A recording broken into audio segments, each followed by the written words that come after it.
video is another concern video po. Ang sabi niya is, bakit po may amoy ang amoy ang heat? Saan ba nanggagaling yung amoy na yun, ma'am? Okay, ang ari po ng babae ay hindi po talaga yan tulad ng ine-expect ng iba na amoy bulaklak. Wala pong natural na amoy bulaklak ang ari ng babae. Ang healthy vagina po ay meron po talagang iba-ibang klase ng amoy. Marami pong factor kung bakit nag-iiba-iba ang amoy sa mga kinakain at iniinom namin.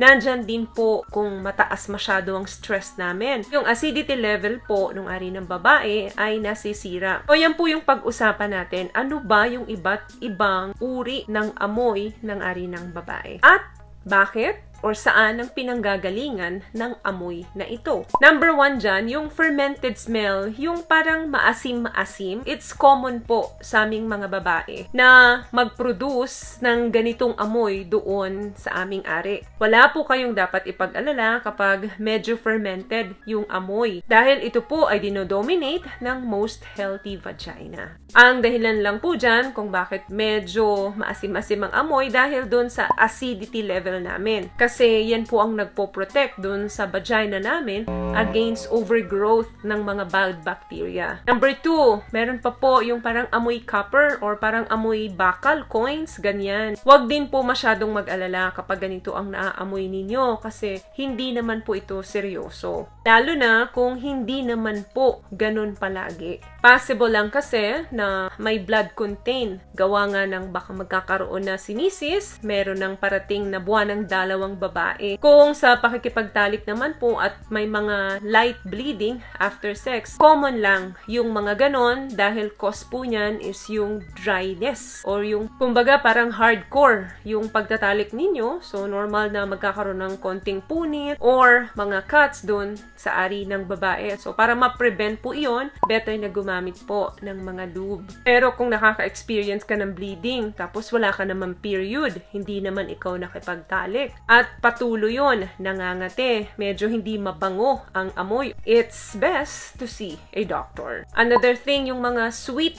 na amoy, pero hindi po sweet ang lasa. Pag sinabi nating amoy sweet, hindi ibig sabihin nun is freshly baked na cookies, ha? Huwag din po masyadong mag-alala. Tulad ng nasabi ko po kanina, our vaginal pH is an ever-changing bacterial ecosystem. Kaya minsan, amoy sweet ka, pero hindi naman lasang mata. What I love about this product, itong No More Dark Secret ng K-Skin, bukod sa may advanced whitening na siya, na kung saan pwede niyang matulungan na pumuti yung mga singit-singit mo, moisturizing, meron siyang anti-irritation, antibacterial, maintain healthy pH level. Hindi lang pambabae, meron din po tayong pang-lalaki.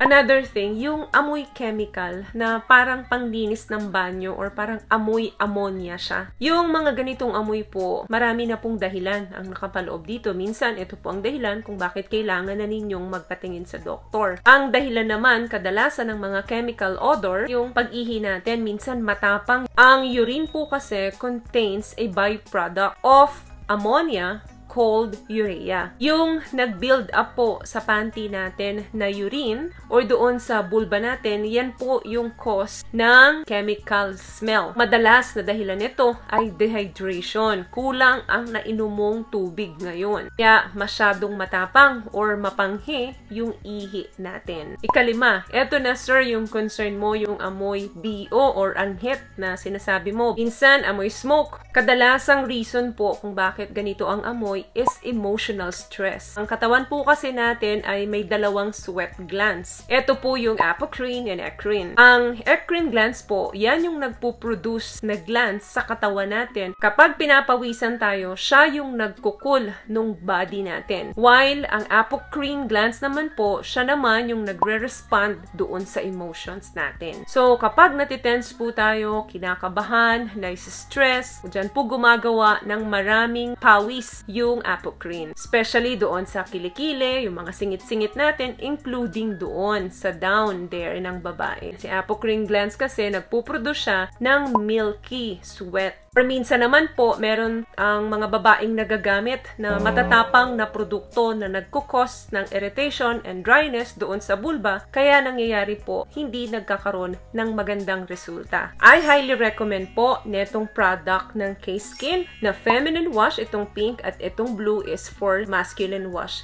Nagmo-moisturize po ito ng skin, it whitens your singit, nami-maintain niya yung pH balance, and yung pH 5 naman para sa mga kalalakihan. And also, mild po ang formulation niya na hindi makaka-irritate ng skin natin down there. Bukod sa nakakaputi na ng singit, nakaka-moisture pa. So, proven and effective na po yan. Marami na po ang nakagamit niyan at napakaganda po ng mga feedback niyan. Ilalagay ko po sa description box kung saan po mabibili ang produkto ng No More Dark Secret ng K-Skin. Last one na amoy, yung rotten or parang nabubulok na amoy. Pag naamoy mo to, 100%, hindi mo talaga magugustuhan at hindi lang sisiksik sa ilong mo yung amoy niyan, nasa utak mo pa yung amoy niya. It's like a dead organism po. Kapag palagi pong ganito ang amoy at medyo matagal na nagsasuffer kayo sa ganitong amoy na pansin nyo naman ginagawa nyo naman ng tamang paglinis. Pero kahit na anong gawin ninyong linis ay hindi nawawala yung amoy patay. Lalo na kung may pangangati, may mga burning sensation, may pain kapag nakikipagtali kayo, bakit palaging masakit? Or kaya naman makapal na yung discharge na lumalabas sa inyo, may vaginal bleeding na kahit wala namang period or hindi nakikipagtalik. So better po na kumonsulta sa doktor. Huwag na huwag po kayong mahiya na pumunta sa mga gynecologist ninyo, sa mga OBGYN natin, kasi okay lang po yan. Prevention is always